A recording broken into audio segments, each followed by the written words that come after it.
नमस्कार दोस्तों, career platform में आप सभी का स्वागत है। मैं आज डिस्कस करूंगा what is difference between acid and base. Acid और बेस में क्या अंतर है, इसके बारे में पूर्ण आपको जानकारी देंगे। तो सबसे पहले हम आपको बताएंगे on their physical property, on the basis of physical property. यहाँ पर मैं लिख देता हूँ on the basis of physical property. पहले इसके बारे में हम देखेंगे फिजिकल प्रॉपर्टी। फिजिकल प्रॉपर्टी के बेसिस पे हम एसिड बेस में कैसे डिफरेंशिएट करेंगे। तो देखिए, फिजिकल और एक केमिकल होता है। फिजिकल का मतलब होता है उसका जैसे देखने से, उसको टेस्ट करने से, मतलब ऊपर ऊपर की हम पहचान कर लेते हैं। और केमिकल का मतलब होता है वहां पर रिएक्शन करा करके हमें डिफरेंस देखना है। तो फिजिकल का मतलब यह उसका टेस्ट कैसा होता है, उसका कलर कैसा होता है, वह इंडिकेटर पे किस तरह का शो करता है, इस टाइप के जो प्रॉपर्टी होता है फिजिकल प्रॉपर्टी। तो सबसे पहले मैं आपको डिस्कस करूंगा फिजिकल प्रॉपर्टी में। सबसे पहला फर्स्ट पॉइंट जो है एसिड क्या होता है। तो एसिड जो है हम यहाँ पे लिख देंगे, यहाँ पे एसिड्स आर, यहाँ पे लिखते चलिए, acids are sour in taste. कैसा होता है? Sour in taste. ये आपको ध्यान रखना है। सार मीन्स का मतलब क्या होता है? खट्टे होते हैं एक तरह का। सावर इन टेस्ट, एसिड का टेस्ट जो इस तरह से होता है। सॉरी, टेस्ट का यहाँ स्पेलिंग जो है आप लिखेंगे TASTE, सावर इन टेस्ट। लेकिन वही अगर हम बात करें बेस का, तो आप लिख सकते हैं bases are bitter in taste. ये बात कर रहे हैं हम फिजिकल प्रॉपर्टी का, ये ध्यान रखना है। बिटर इन टेस्ट, बेस का क्या होता है? टेस्ट जो है बिटर होता है, एक तरह का तीखा होता है। ठीक है। सेकेंड पॉइंट अगर हम बात करें एसिड का, तो एसिड क्या करेगा? जो ब्लू लिटमस पेपर को रेड में कन्वर्ट कर देगा। तो इस पॉइंट को भी लिख लीजिए, इट टर्न्स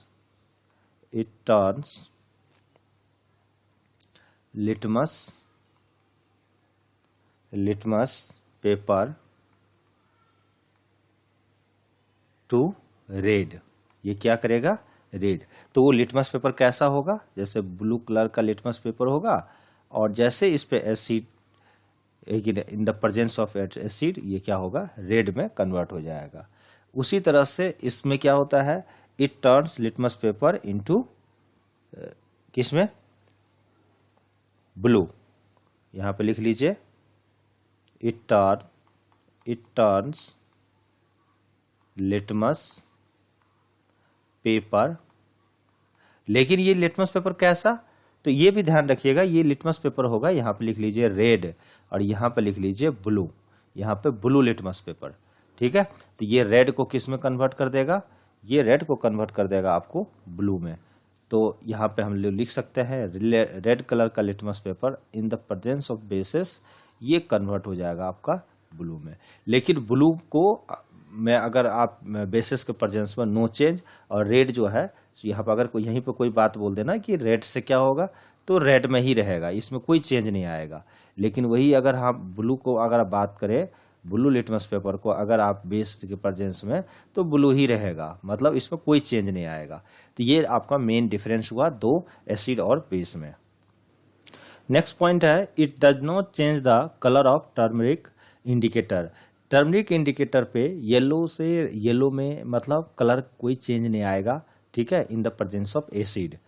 ठीक है। अगर टर्मरिक इंडिकेटर अगर आप यूज करते हैं एसिड के पेस में, तो अगर टर्मरिक का इंडिकेटर का कलर कैसा होता है? येलो होता है, और उसमें येलो ही रहेगा एसिड के प्रेजेंस में, यानी इसमें कलर में कोई चेंजेस नहीं आएगा।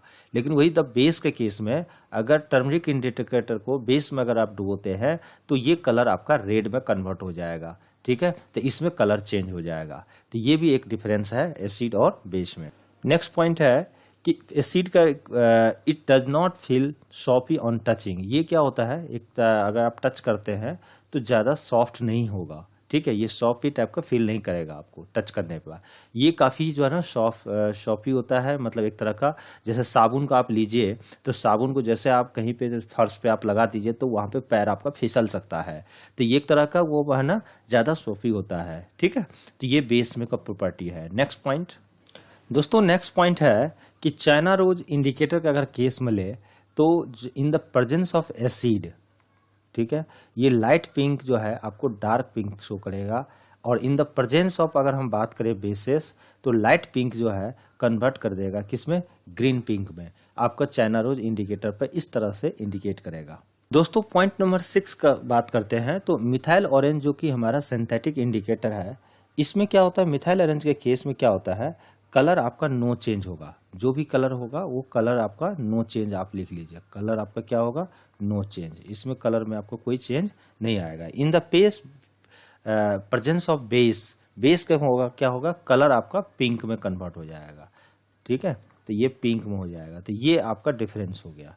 लेकिन वही मिथाइल ऑरेंज के केस में जो है, इसमें जो है आपका कलर कैसा शो करेगा, वो रेड का शो करेगा in the presence of acid, और इसमें क्या होगा, कलर आपका येलो से शो करेगा in the presence of base, ठीक है।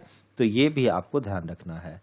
तो ये इंडिकेटर इस तरह से एसिड बेस पे आपका इंडिकेट करता है। तो इस तरह से जो 6 से 7 पॉइंट हमने एसिड और बेस में जो डिफरेंस देखा, ये ऑन देयर फिजिकल प्रॉपर्टी। अब हम कुछ डिस्कस करते हैं ऑन देयर केमिकल प्रॉपर्टी। सबसे पहले हम देखेंगे ऑन देयर केमिकल प्रॉपर्टी पे एसिड और बेस में क्या डिफरेंस है। तो देखिए, एसिड जब भी मेटल के साथ रिएक्शन करेगा तो क्या होगा, आपका सॉल्ट प्लस हाइड्रोजन बनेगा। तो यहाँ पर मैं लिख देता हूँ, एसिड जब भी मेटल के साथ रिएक्शन करेगा, लेकिन वो एसिड कौन सा एसिड होगा, ये डाइल्यूट एसिड होगा। जिस डाइल्यूट एसिड, दो तरह का एसिड होता है, एक तो कॉन्सेंट्रेटेड एसिड होता है, एक डाइल्यूट एसिड होता है। कॉन्सेंट्रेटेड उस एसिड को बोलते हैं जिसमें एसिड की क्वांटिटी ज्यादा हो, वाटर की क्वांटिटी कम होगा। लेकिन डाइल्यूट एसिड में एसिड की क्वांटिटी कम हो जाती है और वाटर की क्वांटिटी ज्यादा हो जाता है, ऐसे एसिड को बोलते हैं डाइल्यूट एसिड। इसके साथ अगर आप रिएक्शन कराते हैं तो आपको जो प्रोडक्ट मिलेगा वो मिलेगा आपको सॉल्ट और प्लस हाइड्रोजन गैस मिलेगा। आपको क्या मिलेगा, हाइड्रोजन गैस। तो ये ध्यान रखना है। जैसे फॉर एग्जांपल मैं एक दे रहा हूं, जैसे एक एग्जांपल दे रहा हूं, जैसे जिंक है, जिंक और H2SO4 क्या है, सल्फ्यूरिक एसिड। इसको रिएक्शन कराएंगे तो आपको बनेगा ZnSO4 और प्लस H2 गैस, ठीक है, ये उड़ जाएगा हवा में।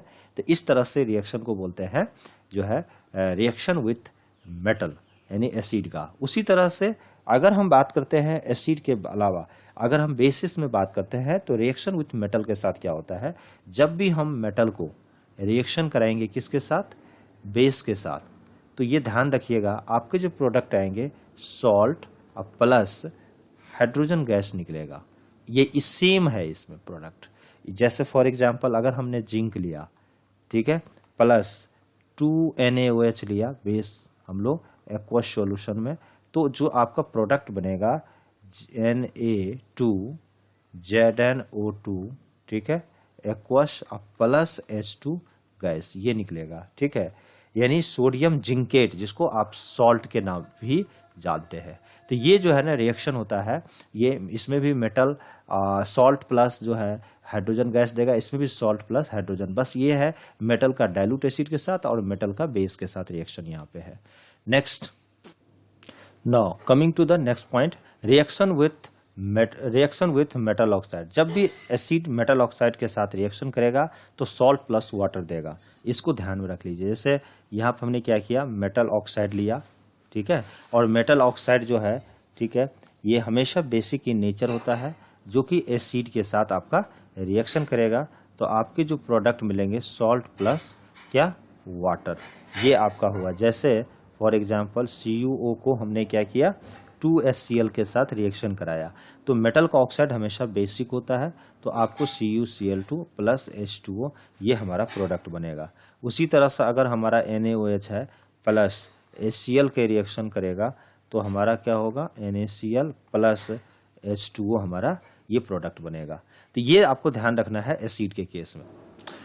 नेक्स्ट पॉइंट है कि बेसिस के केस में reaction with non metallic oxide. जब भी बेस आपका, सपोज यहाँ पर हमने बेस लिया, उसको नॉन मेटालिक ऑक्साइड के साथ जो है रिएक्शन में करा रहा हूं, नॉन मेटालिक ऑक्साइड, ठीक है, तो जो हमारा प्रोडक्ट होगा वह सॉल्ट होगा प्लस वाटर निकलेगा, ठीक है। और जैसे फॉर एग्जांपल जो है CaOH का हमने हॉट ट्वाइस लिया, ये एक्वस सॉल्यूशन में है, और प्लस CO2 लिया, इसको जो रिएक्शन कराएंगे तो हमारे पास बनेगा क्या, CaCO3, ठीक है, और इसको कैल्शियम कार्बोनेट, ये एक तरह का स्लैक लैम्प है, ये क्या है, स्लैक लैम्प है। तो ये आपको ध्यान रखना है, ये कैल्शियम कार्बोनेट आपका प्रोडक्ट बनेगा।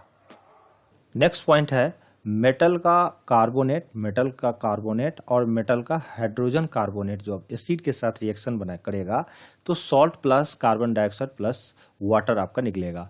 उसी तरह से अगर हम बेस की बात करें तो base does not react with metal carbonate and metal hydrogen carbonate. Salt जो है इसके साथ रिएक्शन नहीं करता है और इसके एसिड के साथ जो है रिएक्शन करता है, तो इसको ध्यान रखना है आपको।